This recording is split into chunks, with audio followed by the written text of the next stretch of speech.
Okay, hi students. Welcome to our Educational Psychology PhD program webinar. On behalf of myself and my colleagues here, we are very excited that you are interested in our program, and this webinar is intended to give you an overview and a little bit more detail about what we do here at the VCU School of Education. So here is a brief outline of what we'll be talking about today. We'll kick off with some faculty introductions. So each of us will tell you a little bit about our research interests and major projects that we're doing here at the School of Education. We will then overview the educational psychology program, including the details of the program requirements. And then we'll end with details about the admissions requirements and also various funding opportunities. So here's our wonderful faculty, and I'll kick us off. I'm Dr. Christine Liebe. I'm an associate professor of educational psychology in the Department of Foundations. We'll do a quick overview here just to give you a little bit of background about each of us, but you can see the link at the bottom of this slide where you could get more details and information about our labs, the work that we do, and some of our recent publications. So please feel to check us out there for more details. So I am directing the Discourse and Learning Lab. I have a team here where we are partnering currently with middle school science teachers in a couple of school divisions in the Mid-Atlantic Virginia area. And the research that we do is examining student engagement, science learning, how to support discourse or science talk in classrooms. And all of this work is focused on partnering with teachers to serve historically marginalized students. I'm going to pass it off to my colleague, John. Hi, my name is Dr. John Fife. I'm an associate professor in STEM education here in the EdPsych department. And I work with the Center for Innovation in STEM Education, we call SYSTEMI. And my research interests include STEM identity, STEM resilience. I like focusing on access and equity in STEM education, specifically for underrepresented minorities. And I'm also working on another project where we're looking at how do we build STEM ecosystems, how do we understand how we can best benefit members in the community in informal and formal STEM learning opportunities. Thank you. I'll turn it over to Jennifer. Thanks, John. I'm Jennifer Locasali Crouch. I'm an associate professor here, and I am the director of the Caring Adult Relationships Everywhere Lab, known as the CARE Lab. And our work focuses on really examining and understanding fostering early childhood development across contexts. And we do that in collaboration with partners both locally, nationally, and internationally. And I'm particularly focused on under-resourced and understudied areas. And I'll turn it over to Kathy. Hello, I'm Kathy Rudisil. I'm a professor in the EdPsych program and also Senior Associate Dean for Research and Faculty Development in the School of Education. My research right now, I'm focused on a study called Insights in Nebraska. I work with a team of researchers in Nebraska, and we are looking at an intervention on temperament to train teachers, students, and parents to understand temperament to promote social emotional development in children. And so we have a team here and a team in Nebraska doing that study. And I'm also part of the CARE Lab that Jennifer just talked about. And generally speaking, my research is focused on children's behavior and their temperament, as that informs their adjustment to school and their teacher-child relationships, as well as their social emotional development more generally. And I'll pass it to Sharon. Hi, everybody. I'm Sharon Zumbrin. I'm associate professor and also the director of doctoral studies for the School of Education. I lead the Motivation and Context Research Lab, and as that sounds, we study motivation and context. So what is it that motivates students to learn?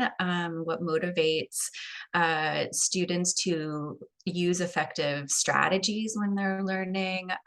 And what are the contexts that foster those motivational beliefs, as well as other beliefs such as belonging? And we look at this work through intervention work and other experiments. And we also do quite a lot of mixed methodologies to really dig into the whys of motivation. So what is happening in that context that makes that motivation happen?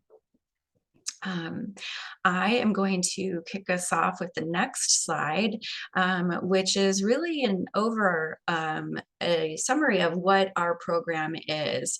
So thinking about the program in general, EdPsych is one concentration that's part of the overarching PhD in education. And our concentration compared to other concentrations in the school is very research oriented and very writing centered. And so what that means is we prioritize research experiences from students from the beginning, and I'm going to get to that in the next slide. But we also engage students in several areas of theory in the EdPsych realm, from cognition and motivation and development to other areas in research of all methodologies, quantitative, qualitative, and mixed designs. Our graduates are prepared to teach and conduct research in educational psychology. They are prepared for seeking postdoctoral fellowships after graduation. They often, some of our students also take leadership positions within the community, such as like state and local research and policy environments. When it comes to our program, students can be full-time or part-time, and we have 60 credit hours that are required. When students are thinking about their courses that they take, they work very closely with their advisor. So let's go to the next slide. So working closely with their advisor, students think through what coursework they would best meet their needs. We align students with an advisor from the very beginning of admission. And so students are aligned with an advisor from the very beginning. And that relationship continues through the program. And so working with their advisor tailors their program with their coursework, as well as their other research opportunities that they need to ensure that they, not just research opportunities, but also teaching and service opportunities to ensure that the student is ready for the career of their choice upon graduation. So other components of our program, we have the qualifying assessment, working alongside, again, the student's advisor, but in addition to the advisor and another EdPsych faculty member, those two faculty members serve as guides for the student to ensure that the tailoring of the experiences the student gets in the program are, of course, aligned with the student's career choice, as well as ensuring that the student is on track for graduation. Towards the end of the program, students complete a comprehensive exam, which is a systematic literature review that the student co-determines the topic with their advisor. And the systematic literature review is one component of, can be one component of their dissertation. because it is the requirement is that it's publishable. That leads us to the dissertation. We have two formats of dissertation: the traditional format, which is a 5-chapter, or the dissertation as multiple manuscripts, a 3-paper dissertation, whereby the comprehensive exam is one of those 3 papers. Next slide. Research teams. So I was wrong when I said before that I was going to get in that in the next slide. I meant 2 slides. Okay, so research teams, as a student in the program, I mentioned that they are aligned directly with an advisor from the very beginning. That advisor is also leading a research team, and that student is automatically a member of that research team when they are admitted to the program. The research team is probably one of the most special components of our program, because it really helps our students understand who they are as researchers and who they want to become as researchers, as well as the research that they want to do. The research team is composed generally of the faculty member directing the research team, and sometimes, as an example, Dr. Rudisil and Dr. Locasali Crouch are both members of the CARE lab, as mentioned in their intros. Some of the research labs have multiple faculty members aligned with some of the projects. So these opportunities give, the opportunity to work alongside faculty members in the research team really prepares students to do their own research and really ensures that they're on track for doing the dissertation that they want to do and the research after graduation. Go ahead, next slide. Oh, okay.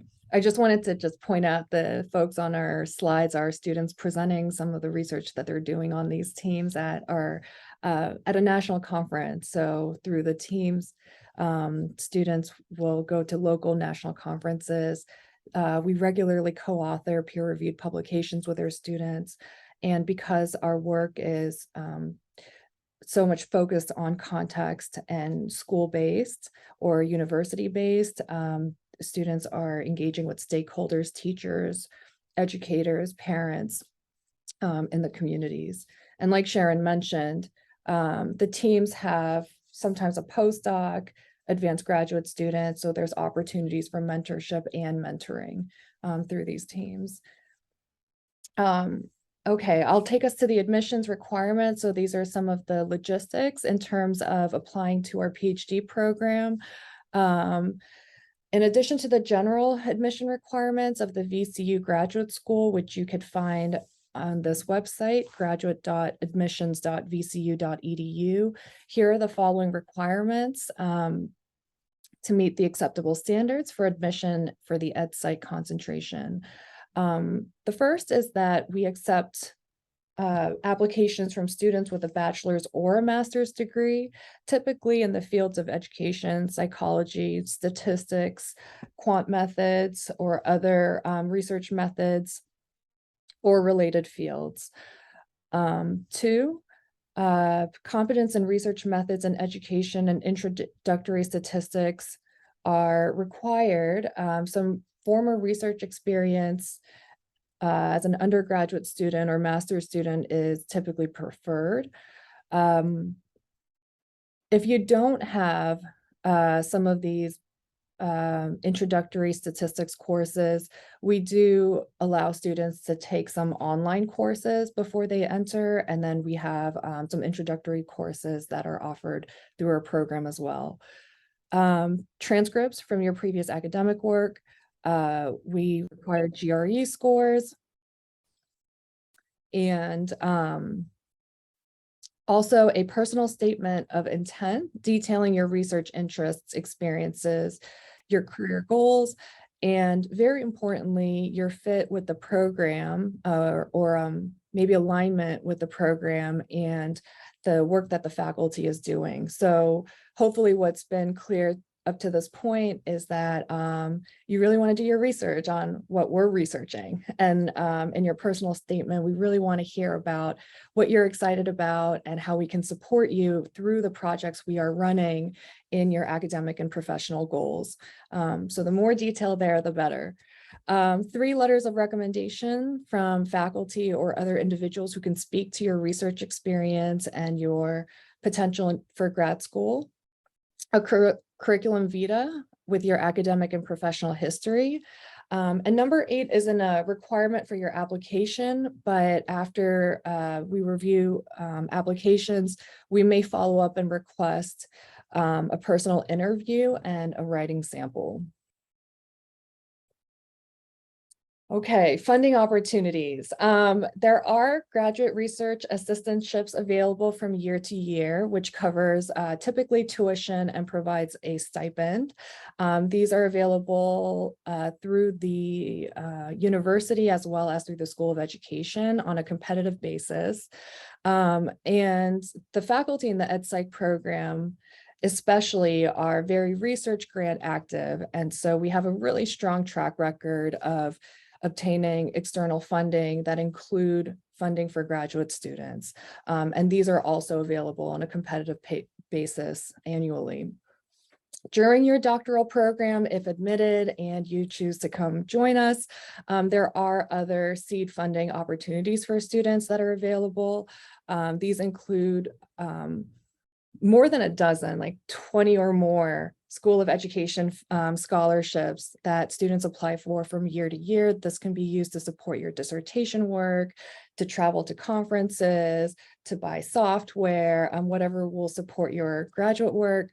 We also have travel grants available through faculty, departments, schools, and the university.